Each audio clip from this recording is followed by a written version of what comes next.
Okay, so I'm going to freestyle for a bit about the current project, just where it's at, what's going on, some of the complications and challenges that we're going through.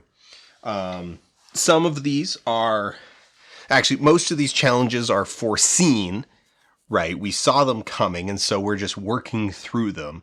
But I think that process of working through them is still somewhat, illustrative and valuable to talk about. Okay, so the current candy. Why did I do that? You're on camera, Dan. Don't just shove candy in your mouth. Not very professional. So the current project that I'm heading is one currently titled Wrestling is Weird. And so it's about pro wrestling. It's about its history. It's about how it functions. It's about the narrative construction of it. It's about pro wrestling as a theatrical tradition in the vein of clowning. It's about the idea of fictional sports and a bunch of other things. So really, it's pro wrestling through a very folding ideas lens. Now, I am not a huge follower of pro wrestling, but there are a number of people around me who are. And so through them, I've been exposed to a lot of pro wrestling, especially lately.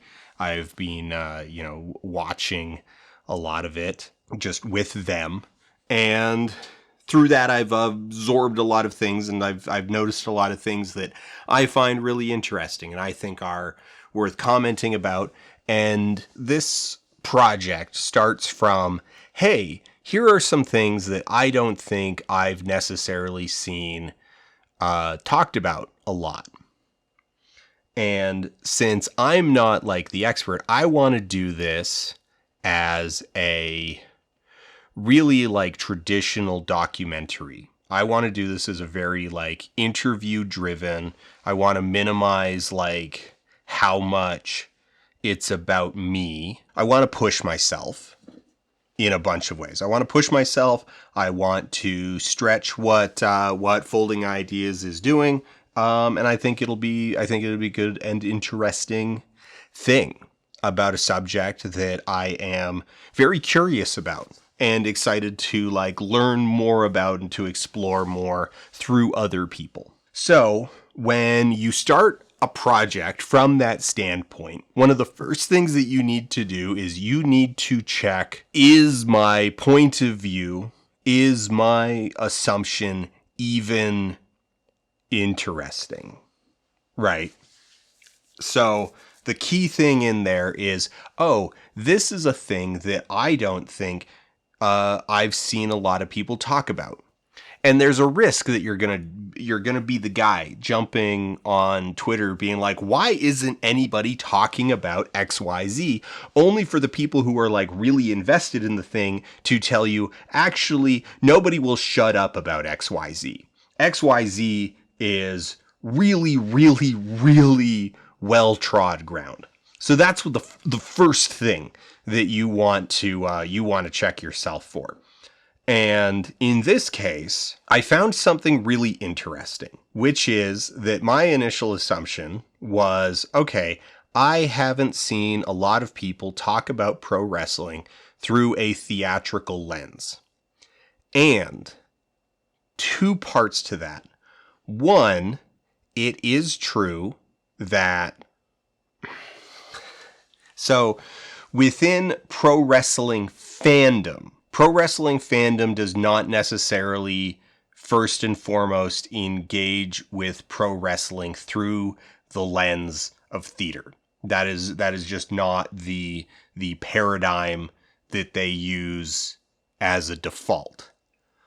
But academics writing about pro wrestling almost universally default to talking about pro wrestling through the lens of theater, and talking about it through like as theatrics, as performance. So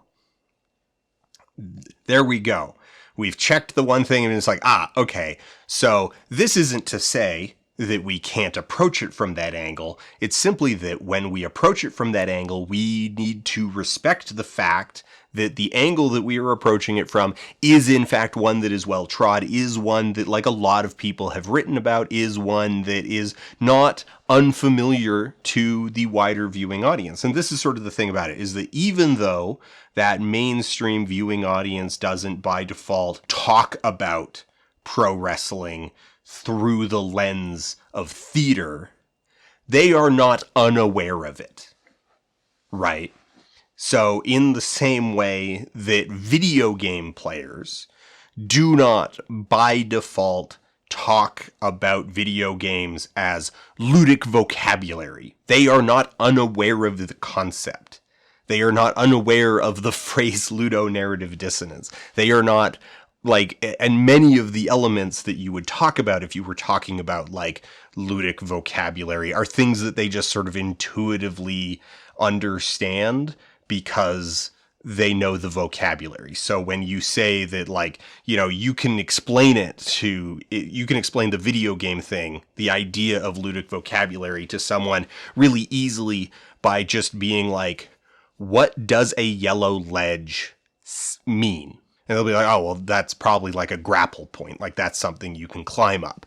And it's like, okay, why do you know that? Well, because a lot of games use a yellow painted ledge as their, you know, as a sign that that's where you climb up, to the point that like players are maybe annoyed of it. You know, they find it tacky. They find it gauche and stereotypical and predictable. So that's secondary, right?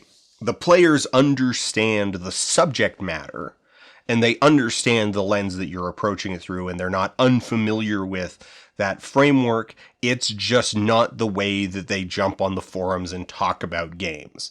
That's the way that journalists and academics and essayists and think piece writers talk about video games. Again, not bad. I am many of those things. So like, it's not a criticism. It's just, it's a separation of spheres. So that's one thing that we've checked. So we, as a team, we now know that like, all right, our angle on this isn't special. So what are we bringing to it that's special? Where can we find where is the like bit that other people aren't talking about?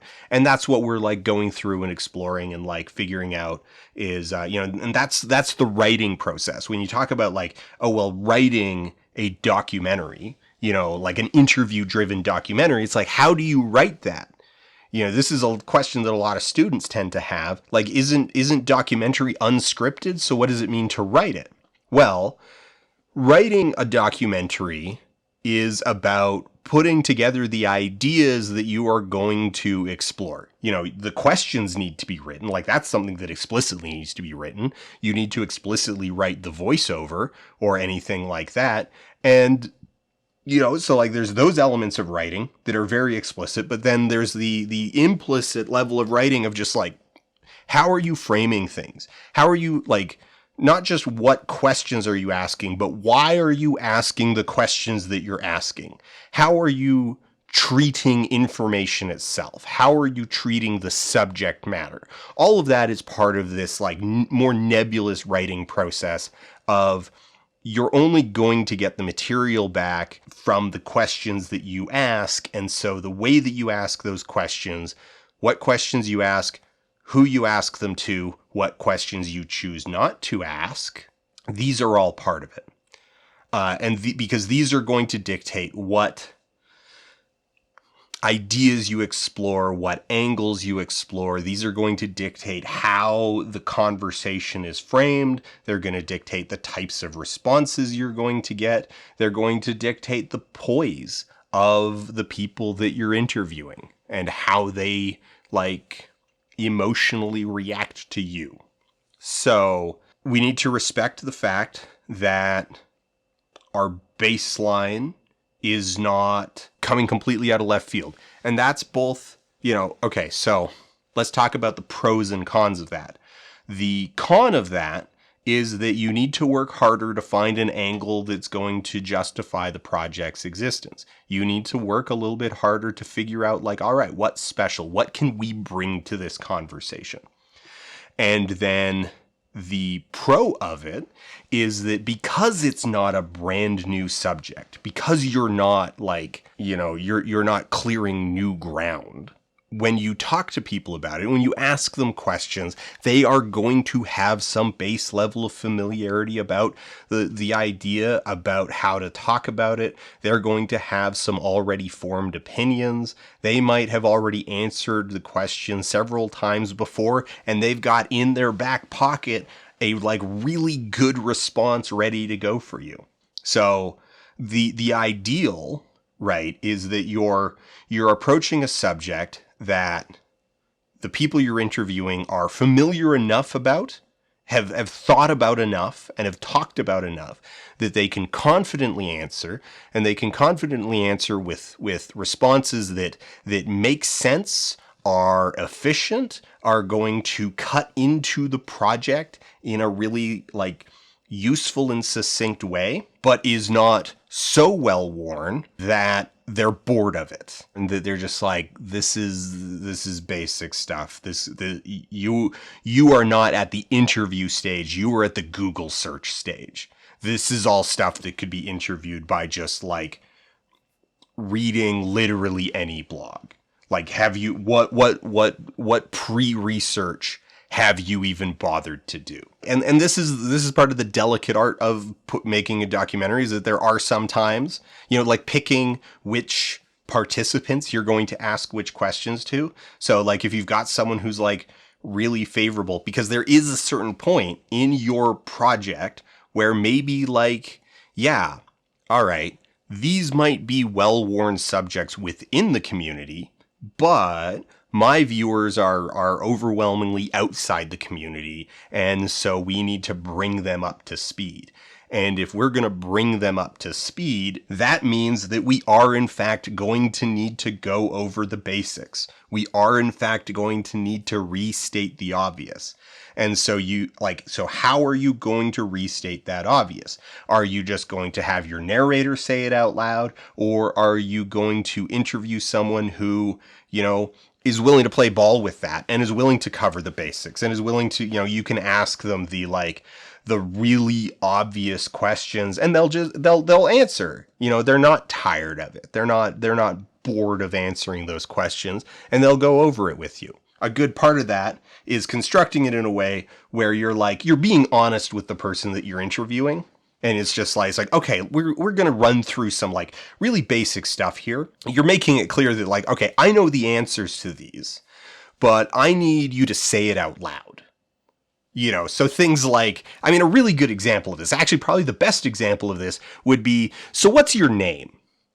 Right? Because like I, obviously, the most of the time, know the names of people that I'm interviewing because we arranged the interview. That's how that works, right? It's like, okay, I know your name. I know where we are. I know what we're doing here, but I'm making a video. I'm making a movie. I'm making a documentary. That end product needs you to say the words out loud so that I have that material that I can put into the thing. I can find other ways of putting it in if you really don't want to say your name, but like it would be really useful if you introduced yourself for the audience that isn't here, even though I already know the answers. Okay, so moving on from that subject, we then get into the like hardcore research, reading books. Right. So this is the stage of, this is also part of the stage of like, all right, just let's get a familiarity with like what people have already talked about, how they've talked about it, what vocabulary do they use, what framing do they use, what information do they treat as a given, what ideas do they explain and not explain.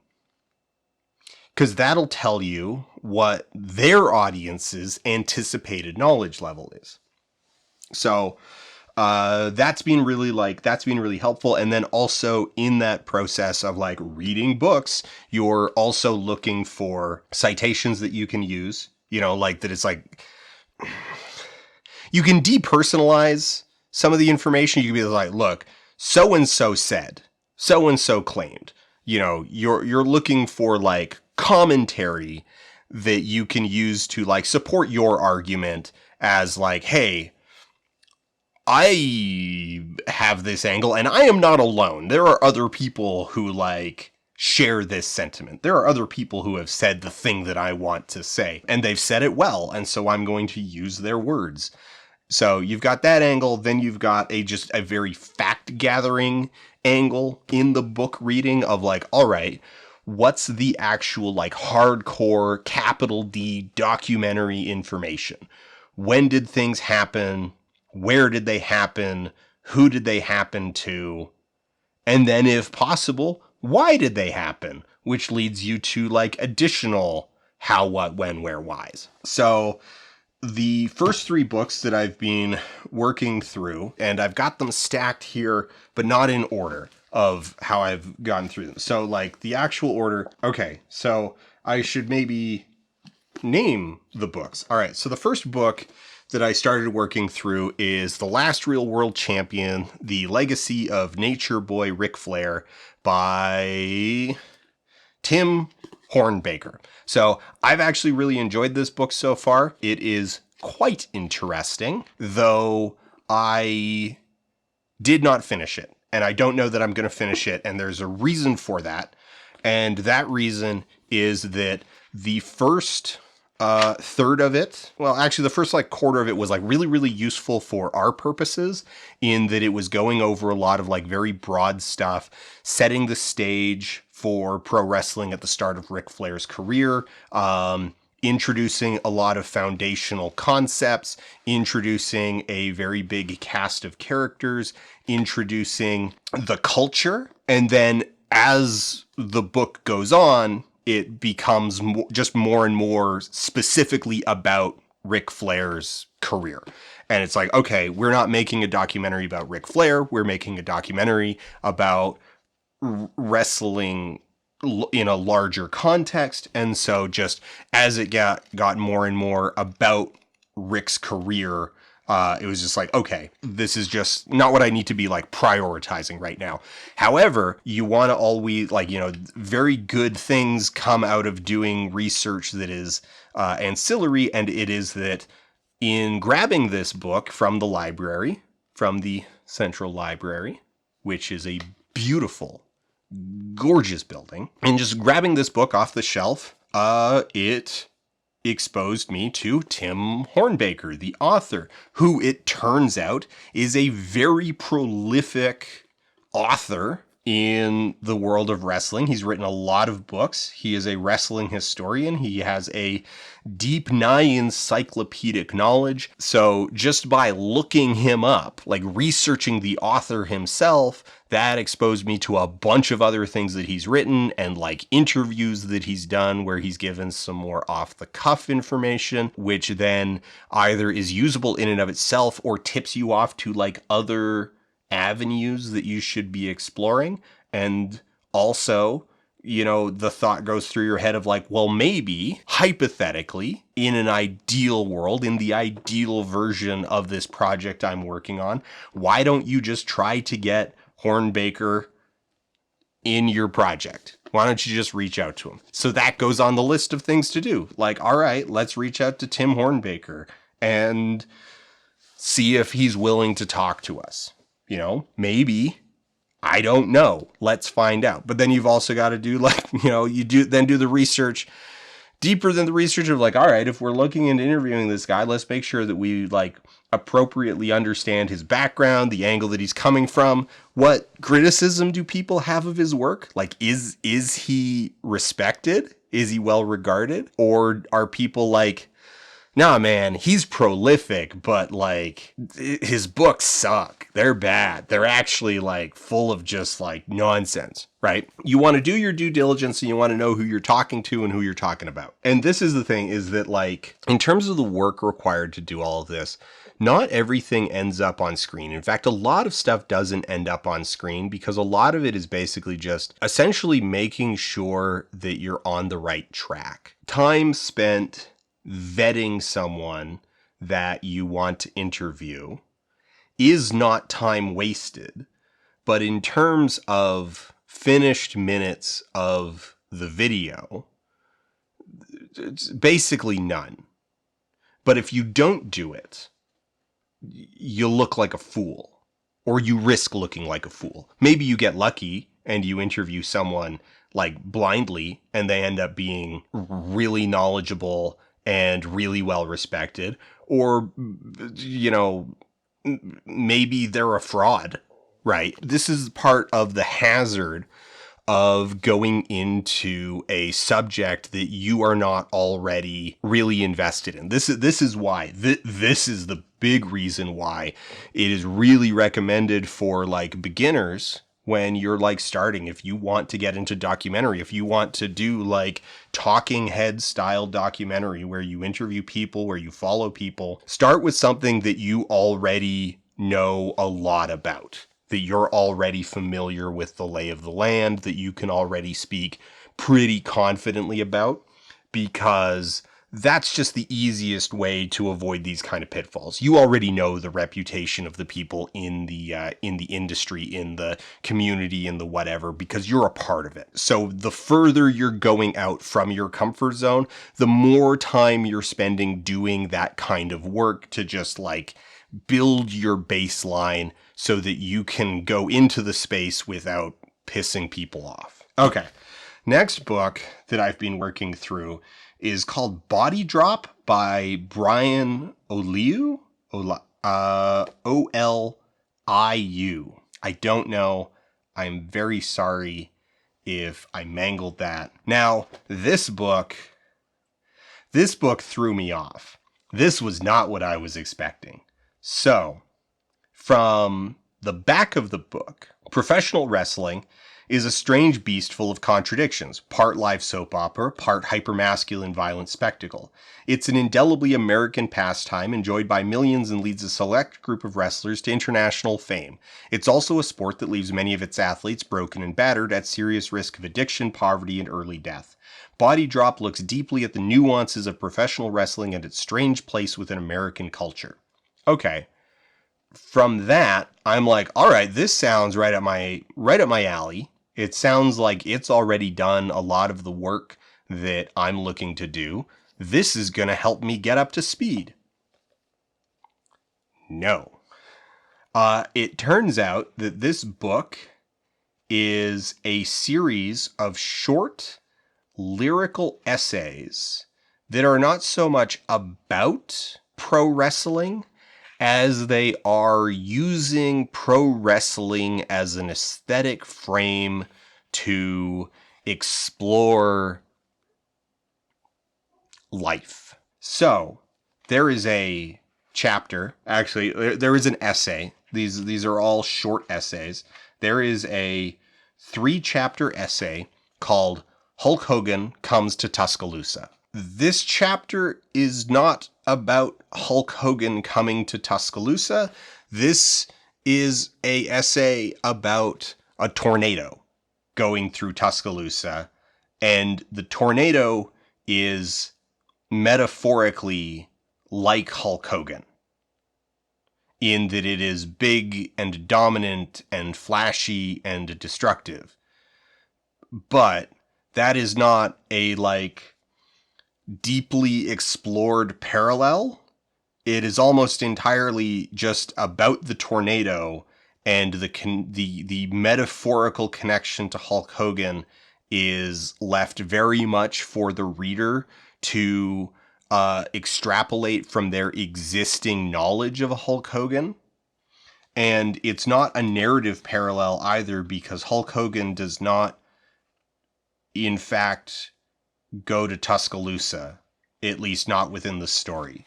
So it's very much just about a tornado. And the prose, when the hulking swirl came through, it did not deviate. Later, people ask me if a monster came that day, and I am uncertain. The monsters of the city where I was born come in different forms. A mouth that spits green mist. A man waving a flag of a place I fear. I would like to tell you that I have stopped believing in monsters the same way that I have stopped believing in heroes, that every soft closed fist hits a forehead and opens up like a magnolia. Yet they are there with every thought of something sour. How, when I try to tell you the best I ever felt was after bodies were found face up in lawns they had never been in, how plate glass windows shattered to pebbles, how all I wanted was for someone to lick the gasoline from my fingers, how we have been broken, and you treated it like an honor, to have almost been killed by the greatest trick ever pulled, and to live to remember it. That is to say that I have been saying my prayers, that instead of counting all the dangers that we could miss, I am living to remember, that I am cursed on nights when the wind picks up and the sky turns yellow, that I refuse to be taught what it means to be wild. There is nothing left to be said of bathtubs, of mattresses. This reckoning will never be called brother. I do not want to disparage Brian and his writing and the work that he put into this collection of essays. This is not what I need. This is sadly not very useful to my research process. However, there are, between some essays, some really good interstitials that are all called Let Me Tell You Something. So here we go. Let me tell you something. Wrestling narratives are repetitive. A challenger will fight a champion in a non-title match in order to obtain a title match. A challenger will pin a champion in a non-title match to set up a title match. A champion will pin the challenger in a title match through nefarious means. The cycle will repeat. The fight goes on forever. So, that's a third of a page. That's really useful. That's a really, really, really useful, valuable insight. Let me tell you something. Wrestling companies rely on their fans to be in on the con, but to also accept that the company knows what is best for the audience. It's like any other fan relationship. There has to be simultaneously a sense of trust in the direction of a television show or football team and a healthy amount of skepticism, where the audience feels like they know better than those in charge. Our world is filled with fan fiction, message boards, and Madden draft simulations. Where it differs from those is that a live audience can affect a storyline in real time. Companies will often try to force a wrestler upon the crowd, someone they have deemed to be the chosen one, and push him into the main event scene. If the company is not getting the reaction it wants, it can choose to either rewrite things on the fly or risk the entire show being hijacked. There you go. Okay, so there is a bunch of stuff in this book that actually really useful, but it's just not the book. I just flipped open a chapter that's full of a bunch of like blanked out names because it's sort of about Chris Benoit, and it's called There Will Be No Mention of Blank's Name Tonight. Yeah, no, I think so I'm torn. I think I still need to finish this book. I do want to finish this book, but it was very much not what I was expecting, and is taking me in some very different directions. And then the last one, which I haven't started yet, but I grabbed because I am familiar with it by reputation. David Schumacher's The Squared Circle, Life, Death, and Professional Wrestling. My impression is that this book is kind of like a foundational text in many regards. Like it's kind of like, it's the one on the subject that everybody's read and everybody talks about. So I don't know if that reputation is accurate, but that is my impression. I'm going to read through this one as well, and then we will move on to the research in other directions. And then we've got a couple interviews lined up with some pretty friendly faces, people that we aren't risking a lot of we're not staking our reputation on it. Start with friendly faces. Start with people who are gonna be willing to hold your hand a teeny tiny bit and help you figure out what you're missing, what angles you're maybe overlooking, and like test drive your material. Some of the questions that I've just written down in brainstorming sessions. And these aren't all questions that are going to be asked of everybody or even questions that are necessarily good. These are just things that I've written down in order to get the thought process out, to get it on page so that I can then like step back and look at it and go like, all right, is that even a good question to ask? Do I sound like an idiot saying it out loud? So like, when did the ring become a square? I don't actually know that answer. I don't know if the answer to that question is even remotely interesting, but it was an idea that crossed my mind, right? Hey, I don't know. Maybe the answer is interesting, but you'll only find out if you go try to find that answer. What is kayfabe? Okay, so that's a subject that's going to be very important to the entire project and is really core to it. Because one of the big things that we've got in this, and we're basically like, we're taking an offhanded-ish remark from Robert Evans that kayfabe is in fact the key to understanding modern politics and drawing that out. Right. That is kind of, in a sense, like the sort of meta goal of this project is, talking about kayfabe, talking about it as a narrative device, as a storytelling device, and talk about like the implications of that. Right. That's a big thing within this. So we need to make sure like that is foundational information that we need to make sure is in the video, that we have defined that word, and we have gotten people to say out loud what they think it is. And we've gotten a bunch of different definitions of it that we can then, explore and pit against each other. How are matches written? That I'm actually really interested on just a procedural level. So somewhere before the wrestlers get in the ring, someone has scripted it to a certain level. When does that happen? What's the process look like? Is it me, the writer, Tony Storm, and Willow Nightingale are sitting in a room and we go, okay, fortunately, it's just water, but I knocked a bunch of things around, so things are going to sound... things are going to be different now. It's fine. Okay.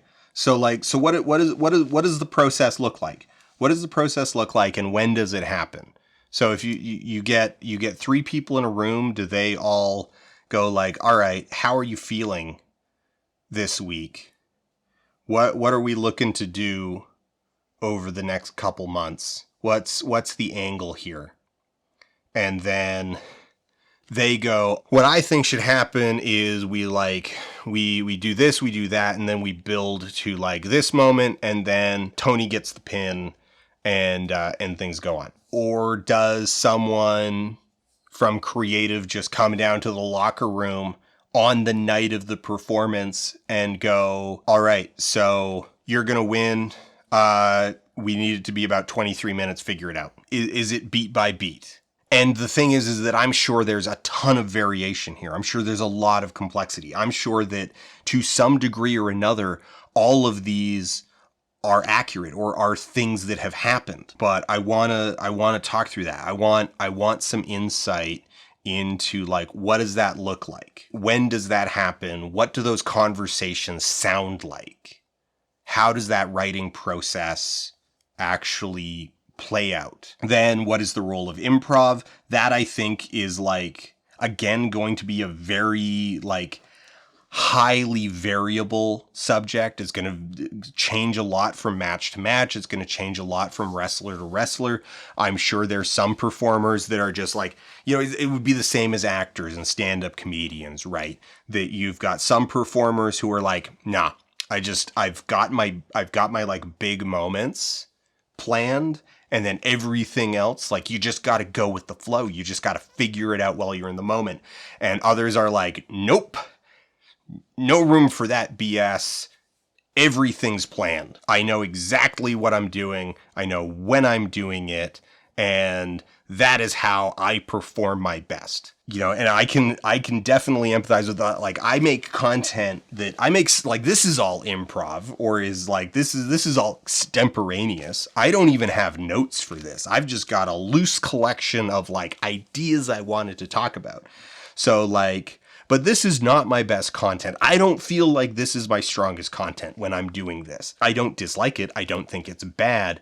But the stuff that I make that I am like the proudest of, where I'm like, yes, you are seeing me at my full power,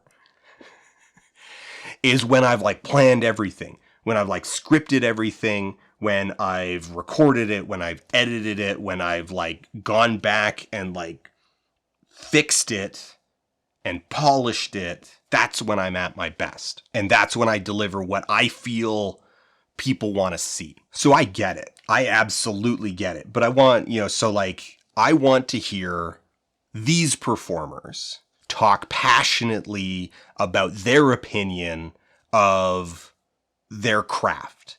How do they feel that improv fits into their performance? How do they feel that improv fits into the tradition as a whole? Does it energize them? Does it feed them? Or do they like just kind of get lost and end up playing it like really safe because they're like, look, if I'm not comfortable, if I'm not prepared, if I'm not like, if I haven't planned things out, I get jittery.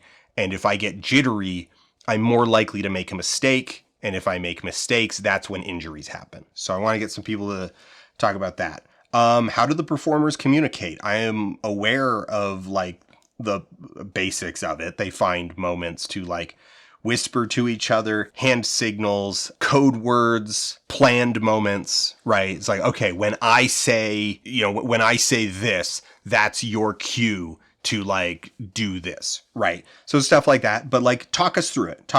How has television shaped pro wrestling? Here's a question that I wrote down before I started reading this stuff, and I learned a lot. So like, pro wrestling and television are basically inseparable. Pro wrestling is, at the end of the day, a television show, even when it's not being broadcast on television. The current version of pro wrestling, at least the vast majority of what you will see, is shaped by the language of television and the language of TV broadcast, to the point that even if something isn't being recorded at all, it will still play to those conventions. They are that deeply baked in, because pro wrestling started getting like the history of televised pro wrestling is basically only slightly younger than television itself. Because pro wrestling, like in its current form, fundamentally in its current form, predates television by a couple of decades. And that whole, oh boy, that's a fun subject to talk about, is sort of how and why pro wrestling is the way that it is. This is what Robert Evans called carny shit. That basically, like, okay, here's the version of the story as I currently understand it, which is that in the late 19th century, you've got traveling circuses, and traveling circuses are just looking for whatever will draw a crowd, whether that's freak shows, whether that's trained animals, whether that's acrobatics, like whatever.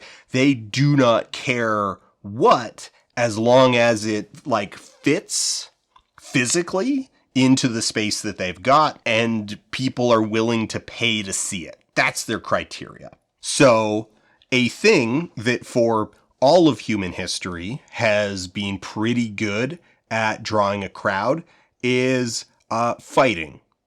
Like some form of martial arts exhibition, always a crowd pleaser. Blood sport, always a crowd pleaser. In the late 19th century, what that is boxing and wrestling, because both of these have a very small footprint in terms of like just how much physical space you need to put on a boxing match is way less than like a baseball game, and it involves way fewer people. So they pack up well. Also, you've already probably got like a strong man, and you've got a bunch of carnies who are used to like lifting heavy stuff, and they wouldn't mind a little bit more money. So like, a bunch of them, like a bunch of them you probably found down at the docks doing like bare knuckle fighting anyway. So like, sure, they're down to throw down for a couple extra bucks. So this like fits well. And boxing is one of the things. Oh, and then of course on top of that, with any sporting competition, there's an opportunity for a little old gambling, which, the house can run on the DL. Right. Boxing and wrestling are a really good fit for the circus. Now, wrestling is interesting. Wrestling, in this context, starts with like, I hesitate to say the word proper wrestling, but it starts with proper wrestling. It starts with like sporting competitive wrestling. And so competitive wrestling has a bunch of different forms and styles, which are effectively just rule sets. So you have your classic Greco-Roman wrestling, which has very tightly proscribed ways that you do it. There are not just maneuvers that are permitted or banned, there are also certain types of moves that you must do in order to like secure a point.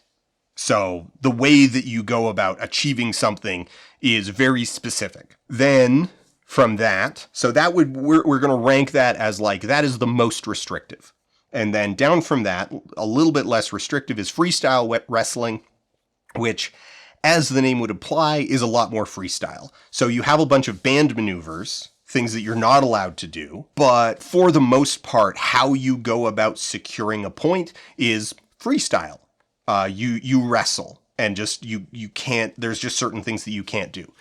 Then from that, you go down to catch wrestling, which the long form of the name is catch as catch can. So catch wrestling is basically the Wild West. It's not quite no rules. You're not allowed to like eye gouge. You're not allowed to grab genitals, things like that. You're not allowed to just like grab a weapon. You're not allowed to, you can't just elbow drop someone in the head, stuff like that. But like, you're allowed to do a lot in catch wrestling. And in particular, you are allowed to use submission holds. So catch wrestling is the most violent of these rule sets.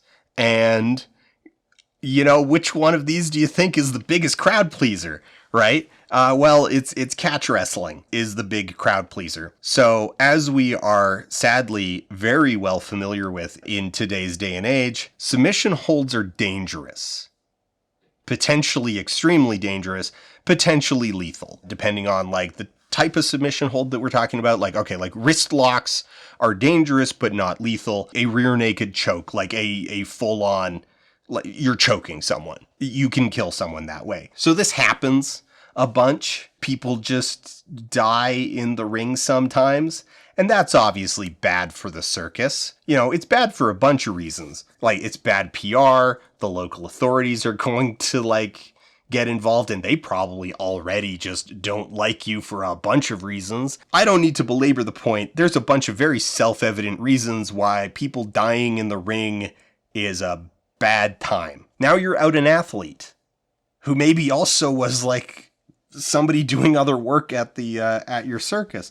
So yeah, we don't want to kill people. Well, what's the easiest way of reducing that lethality and also at the same time maximizing profitability? Well, what if you just fix the match? I mean, you're only going to be in town for a couple days, and then, you're moving on, and the telegraph exists, but like, meh? What if? Like, why, you're in a time when like you probably stand a pretty good chance of getting away with it. By the time people really figure it out, you're gone. You're not going to be around long enough for people to figure it out. So why not? Why not just fix the match? And hey, while you're fixing the match, you know, since everybody already knows what's going to happen, why not make it a real crowd pleaser? You know, why not put in some like wild stuff, like really play to the crowd, really like give them a good show. You know, that way, like maybe they figure out it's fixed, but even if they do, like maybe they won't be upset because they got to see something really cool. And yeah, so it just kind of spiraled from there. And then as people caught on to that, so the origins of like, oh, wrestling is fake goes back to a time when wrestling was fake in a criminal way. That it was presenting itself unabashedly, entirely as, no, this is a real athletic competition between two people who are trying to win. And thus you should gamble on it. So that's where wrestling is fake. Like that's my understanding of like where wrestling is fake comes from. Is it comes from this phase where like it was literally like fixed matches at the circus, fixed wrestling matches at the circus, and then just as it evolved, like, because it turns out that like it is a crowd pleaser, right? That like a fixed match where the guys do some like really wild stuff, audiences dig that. And a lot of audiences didn't actually care too much about the fact that like, you know, it was a whispered secret. Like it was a secret. It's like, oh yeah, you know, I heard they fixed the match. I heard they decide who's going to win ahead of times. And for a pretty good number of the people attending, they're like, I don't actually care. You know, the spirit of competition is not why I'm here. I'm here to watch people hit each other. I'm here to see some honest, good old American violence. So as time goes on, there's an escalation as this plays against itself. You get different promoters like bringing on certain gimmicks. You get different promoters, you know, their taste gets injected into it. It's like, all right, if I'm going to fix the match, then it's going to be fixed in this way. And then also like the authorities are cracking down on that. So then you get some of the guys, you get some of these promoters who are just like, well, the audience doesn't care. They don't actually care if it's fixed. So I'm only going to like kind of hide the fact that it's fixed. Like fixed is the wrong word. Fixed is the wrong word. We're going to change the framing here. This is not a fixed match. This is an athletic exhibition. You know, this is some guys showing off using the language, the physical language of wrestling. But this is not a sporting competition. These are athletes, and what they're doing is real. You are going to see real feats of athletic excellence. A backflip is still a backflip. We're just gonna like the fact that we're talking about it as a competition is just the show. I would have assumed that framing arrived in like the 1950s, 1960s. I would have put that in the 60s. I would have said, if you asked me like a couple months ago, when do you think the concept of kayfabe and the concept of like the like theatrical nature of wrestling, this delicate balance between the framing device and the actual behind the scenes product, when did that enter? My gut was said like, I don't know, I think in the 60s, maybe the late 50s. No. Like the 1890s. This is why you do research. So that's my understanding. That's my understanding of the story, and that's cobbled together from a bunch of different sort of fragmentary things. So I do want to dig in deeper and be able to have a more like, I want to be able to take that story and ground it a lot more tightly in like names, dates, places. I want somebody I can blame, point a finger at, and be like, okay, this guy is emblematic of what was going on in a network of circuses, in a network of cultures. And then also like this wrestling element was popular, and so it got pulled out, and like so-and-so just started doing it like on the side or as its own thing. But so one of the important things in this is that, so when pro wrestling then finally sort of like exists as its own independent thing with like wrestling promotions, they did try and actually like make kayfabe a thing, right? They wanted it to be a thing that people cared about and took seriously. They did want that layer of, you know, hey, it's a sporting competition, right? It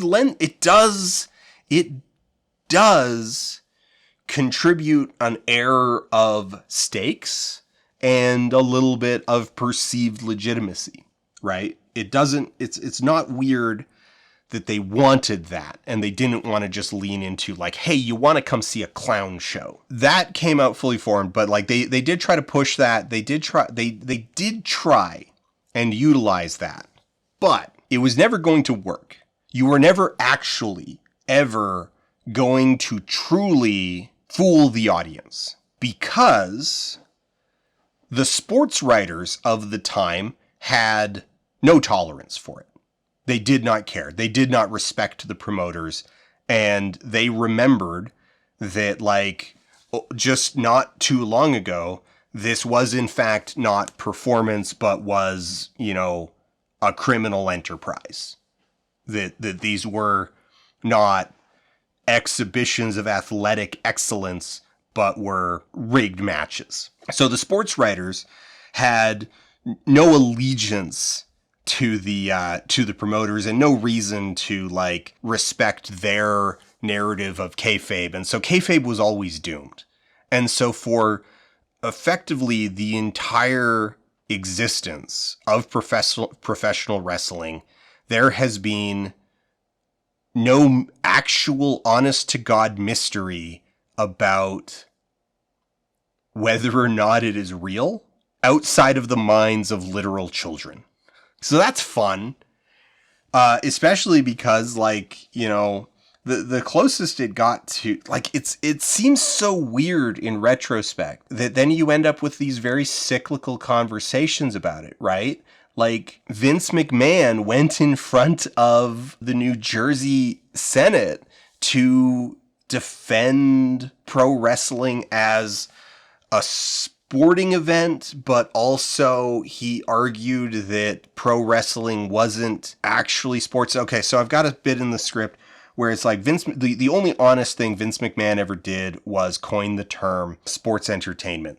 And while that term has been used disparagingly over the years and as a way of like mocking Vince, and while he was definitely using it in an argument about why he and his company should not be subject to the same regulations as like a boxing match in regards to things like athlete safety and drug screening, et cetera, et cetera, et cetera, he was not wrong about the term sports entertainment. And I think it is actually a good and useful term because that is what wrestling is.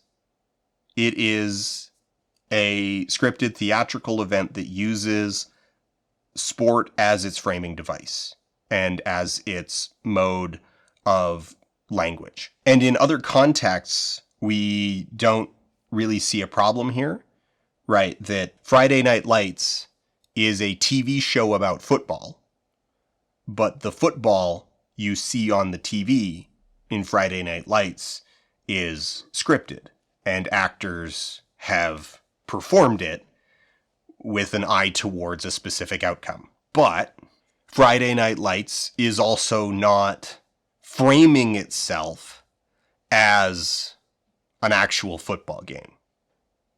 So,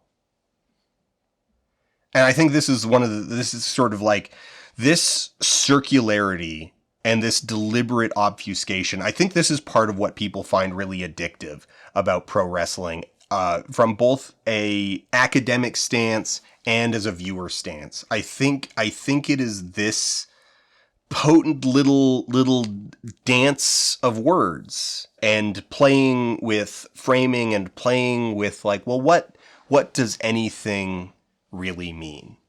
I think that's what people find like so addictive about the craft of wrestling. And that's why I think it is really important to understand the concept of kayfabe, to really understand modern political communication. And when I say political communication, I don't just mean, capital P politics. I mean like the way that tech people talk and the way that they talk to each other. I think this is a frame that is like really useful for understanding that. Okay, so is pro wrestling uniquely positioned for social media? I would argue yes, but I want to get some people on camera talking about that. What is the biggest challenge in making choreography look like conflict? It is actually easier to just hit someone than it is to convincingly not hit them. So, talk about those challenges. Like walk us through that. Everybody, what's your background in like, what's your athletic background? What's your performance background? Like what angle did you come here? What I've done looking into pro wrestlers, they overwhelmingly are either athletes who have like learned the performance craft, or they are filmmakers, stuntmen, theater nerds who are just kind of ripped. What's a move that looks worse than it is, and what's one that is exactly as punishing as it looks? It's kind of a fun one. I want to dig deeper into the popularity of pro wrestling over time. So like viewership numbers, it feels bigger than ever. Is it actually? Is that my own like exposure, recency bias kind of coming out? Where do things stand? But I would say that, with at least in the television sphere, with WWE and AEW both commanding like big audiences, I suspect that it is actually more popular than it's ever been. And I have some thoughts on why that might be. And then I want to talk about like staging. What does an event cost? High and low. So WrestleMania, a regular pay-per-view, small promotions, literal backyard deathmatch wrestling. Because one of the things that I think factors into this and factors into the popularity, factors into the appeal, is that wrestling scales really well. You can put on a wrestling match, like you could put on a literal backyard wrestling match for nothing, right? Like $100 is your upfront cost. Like $1,000 can get you a show. You can put a show together for like $1,000 or less. But then,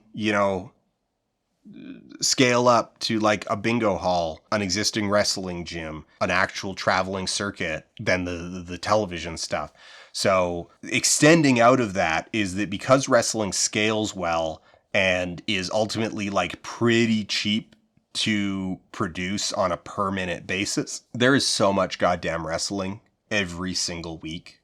It is physically impossible to keep up with all of it. It is not a thing that any one human could consume in its entirety ever, even if they were their full-time job.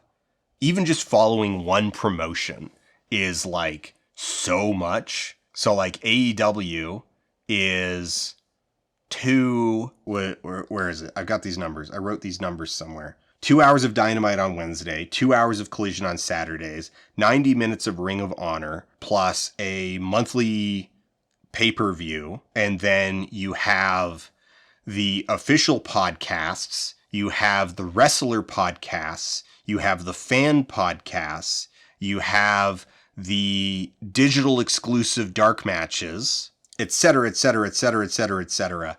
And that's even before you get into like AEW signed wrestlers who are free to perform in AEW's like sister promotions around the world. So New Japan, Stardom, CMLL, you get this talent that like regularly goes, if you were just to like try to follow like one faction, even if you just picked like one faction in AEW and was like, I'm going to watch everything this faction does, full-time job. It's just, it's insane. It's insane. It's a little preposterous, but that means that there's a lot of stuff for a lot of different people. And there are so many subgenres that are very much not immediately apparent if you're new to the scene. There is so much lingo to learn. There are so many subgenres. There is so much nuance to like the product and the sculpting of the product and shaping the product into what the audience wants. So one of the groups that we're planning on talking about is a Calgary promotion, or is an Alberta-based promotion called Dungeon Wrestling, that is very much no nonsense. It is drawing like fully in the footsteps of Stu Hart, and is like, we are about athletics. It's about physical competition.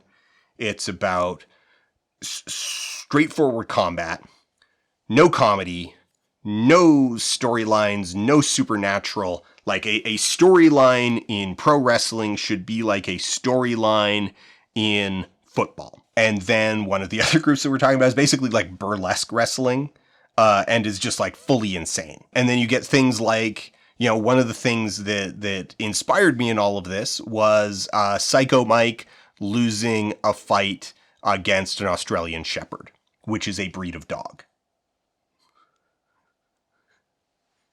So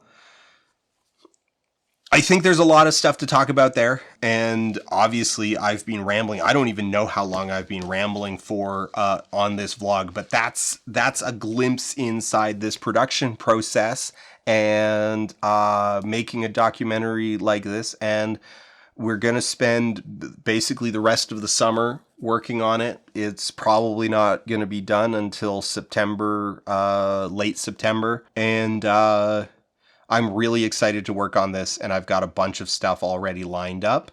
And I'm very nervous, but I hope I do well and learn fast what I don't know so that I can know it, so that I can make something good. Okay.